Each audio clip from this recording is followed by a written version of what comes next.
Hello students, today we are going to start the next topic of vector, which is types of vectors. So in the last class we start discussing about the vectors. So there we discussed that there can be the two kind of physical quantities, one is scalar, other one is vectors. तो scalar क्या होते थे, जिनको हम completely define कर सकते हैं bye there magnitude only, ठीक है। और वेक्टर्स क्या होते हैं, जिनके डिफाइन करने के लिए मैग्नीट्यूड चाहिए एज वेल एज डायरेक्शन भी चाहिए, ठीक है। उसके बाद हमने देखा था कि हम वेक्टर को कैसे रिप्रेजेंट कर सकते हैं। तो दो तरह से वेक्टर को रिप्रेजेंट कर सकते हैं, एक तो होता है हमारा ग्राफिकल वे, दूसरा होता है मैथमेटिकल वे। तो ग्राफिकल वे हमने कल देख चुके हैं कि how I can draw a vector graphically. तो आपको पता है कि कोई भी वेक्टर को अगर मैं ग्राफिकली रिप्रेजेंट करना चाहता हूँ तो there can be two things, one is I should represent the magnitude, other one is I should represent the direction. तो मेरे को मैग्नीट्यूड भी उसका रिप्रेजेंट करना है और उसकी डायरेक्शन भी रिप्रेजेंट करनी है, ठीक है। मैग्नीट्यूड क्या होता है, उसकी न्यूमेरिकल वैल्यू, ठीक है। तो उसको इन दोनों चीज़ों को रिप्रेजेंट करने के लिए मैं किसकी हेल्प लेता हूँ, मैं एक हेल्प लेता हूँ एरो की। तो एरो जो जिस डायरेक्शन में एरो जा रही है वो तो रिप्रेजेंट करती है क्या, डायरेक्शन, और उस एरो की कितनी लंबाई है, कितनी लेंथ है, वो आपका रिप्रेजेंट करती है मैग्नीट्यूड, ठीक है। तो जैसे कि यहाँ पे मैंने कोई वेक्टर ए रिप्रेजेंट किया हुआ है, ये डायरेक्शन है मेरी ईस्ट वेस्ट नॉर्थ साउथ। तो यहाँ पे है, ये है ए वेक्टर, ठीक है। तो ये ए वेक्टर है, ये ए पॉइंट इसका स्टार्टिंग पॉइंट है, ये बी इसका एंडिंग पॉइंट है। स्टार्टिंग पॉइंट को मैं बोल देता हूँ टेल, और ये बी है एंडिंग पॉइंट, इसको मैं बोल देता हूँ हेड, ठीक है। और एंडिंग पॉइंट के ऊपर ऑलवेज मैं एक एरो पॉइंट आउट करके रखता हूँ, ठीक है। तो ये एरो ये जो एरो क्या शो कर रही है कि मेरा वेक्टर ए इस डायरेक्शन में जा रहा है, ठीक है। इस डायरेक्शन में मेरा वेक्टर ए जा रहा है, ठीक है। और इसकी जो लेंथ है वेक्टर की, ये रिप्रेजेंट करती है कि जो मेरा वेक्टर क्या मैग्नीट्यूड कितना है। जैसे कि फॉर एग्जांपल फोर्स है, तो फोर्स सपोज कर लो कि 10 न्यूटन है, तो इसकी जो लेंथ रिप्रेजेंट करेगी वो क्या रिप्रेजेंट करेगी, वो 10 न्यूटन रिप्रेजेंट करेगी। और ये जो डायरेक्शन है ये बताएगी कि मेरा फोर्स इस डायरेक्शन में लग रहा है, ठीक है। उसके बाद मैंने आपको बताया था कि लेंथ ऑफ जो एरो है जो मैग्नीट्यूड को रिप्रेजेंट करती है। आपको एक पॉइंट और यहाँ पे रखना है कि ये जो लेंथ है ना, इसको समटाइम इसके लिए जो सिंबल यूज़ करता हूँ, जैसे कि ए वेक्टर के लिए नोटेशन है, आपको पता है ए, इसके ऊपर मैं कोई स्मॉल सिंबल लगा देता हूँ किसका, एरो का, तो ये वेक्टर को रिप्रेजेंट करता है। सिमिलरली जो लेंथ को रिप्रेजेंट करने के लिए क्या सिंबल होता है, जैसे ए है, ए वेक्टर है, यहाँ पर मैं मोड लगा दिया, तो ये क्या होता है मेरा, ये रिप्रेजेंट करता है मैग्नीट्यूड और लेंथ ऑफ द वेक्टर और लेंथ ऑफ द एरो। और समटाइम इसको ऐसे भी लिख देता हूँ क्योंकि ये थोड़ा सा कॉम्प्लेक्स हो गया लिखने के लिए, तो समटाइम मैं सीधा ए लिख दिया without putting any kind of arrow over it. तो इसका मतलब क्या हो गया, ये मेरी वेक्टर की लेंथ बता रहा है, okay. So I hope up to here this topic is clear to you, okay. आज हम क्या स्टार्ट करने वाले हैं, आज हम स्टार्ट करने वाले हैं types of vectors. So there can be two types of vector. Now there are different kind of vectors which are possible. First one is equal vectors.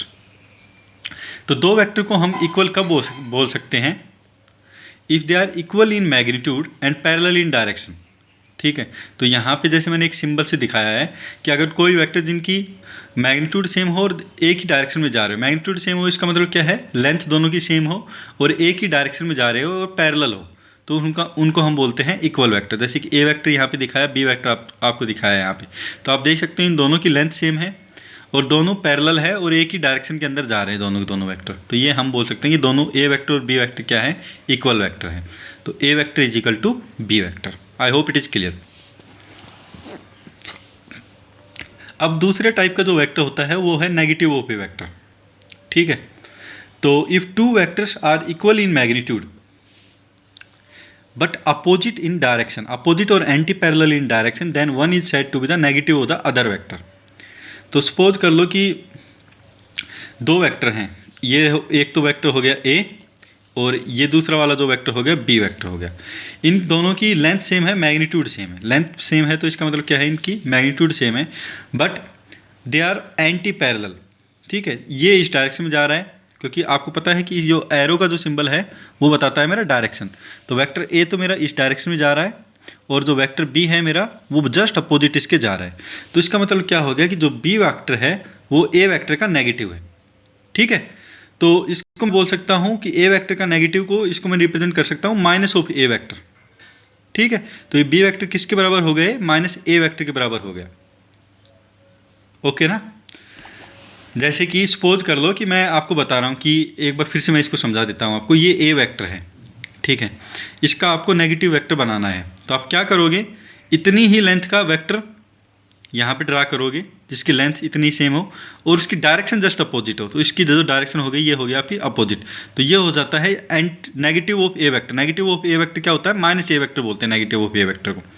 तो यहाँ पे अगर मैं इसको बी वेक्टर बोल रहा था स्टार्टिंग में, तो इसका मतलब क्या हो गया, negative of A vector is equal to B vector. तो B vector is equal to minus of A vector. Okay, तो इस तरह से हम किसी भी वेक्टर का नेगेटिव वेक्टर बना सकते हैं कि ए वेक्टर का अगर मेरे को नेगेटिव वेक्टर बनाना है तो नेगेटिव वेक्टर का क्या सिंबल होता है, माइनस ए वेक्टर। तो उसको अगर मैं ड्रा करना है ग्राफिकली तो मैं क्या करूँगा, उतनी ही लेंथ का एक अनदर वेक्टर बनाऊँगा, ठीक है, जो जस्ट उसके अपोजिट डायरेक्शन में जा रहा हो। That's it. ठीक है, ऐसे ही किसी वेक्टर का मेरे को यूनिट वेक्टर भी बनाना पड़ता है कई बार। ठीक है, तो वो मैं कैसे बनाता हूँ, तो सबसे पहले तो यूनिट वेक्टर की डेफिनेशन देख लेते हैं। ये vector having magnitude equal to unity is called unit vector. कोई भी वेक्टर जिसका मैग्नीट्यूड आपको पता है क्या होता है, लेंथ ही होती है वेक्टर की। तो उसकी लेंथ अगर यूनिटी हो या फिर उसका जो मैग्नीट्यूड हो वो यूनिटी हो तो उस वेक्टर को मैं क्या बोल देता हूँ, यूनिट वेक्टर। ठीक है, तो जैसे हमने देखा था अभी अभी कि किसी वेक्टर ए का नेगेटिव वेक्टर कैसे बना सकते हैं, ऐसे ही हम देखने वाले हैं किसी भी वेक्टर ए का यूनिट वेक्टर मैं कैसे बना सकता हूं। To find out the unit vector of A vector we divide the given vector by its magnitude. अभी इसका मतलब आपको समझना है। आपको पता है कि ये ए वेक्टर है, ठीक है, ए वेक्टर है, इसकी लेंथ कितनी होगी इस वेक्टर ए की। तो लेंथ का जो सिंबल होता है वो आपको शायद मैंने आपको जैसे अभी बताया था थोड़ी देर पहले, इसकी जो लेंथ का सिंबल होता है ए वेक्टर, और यहाँ पे मैं मोड डाल देता हूँ।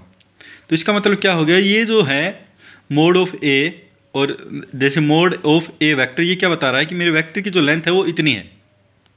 ठीक है, तो सपोज कर लो कि ये तीन है या 4 यूनिट है, कितनी भी हो सकती है। ठीक है, अगर मैं इस लेंथ को डिवाइड कर रहा हूँ इस वेक्टर से, ये जो वेक्टर है अगर मैं इसको इसकी लेंथ से डिवाइड कर दूंगा तो इस वेक्टर कितनी लेंथ बचेगी, ऑफकोर्स इसकी यूनिट लेंथ ही बचेगी।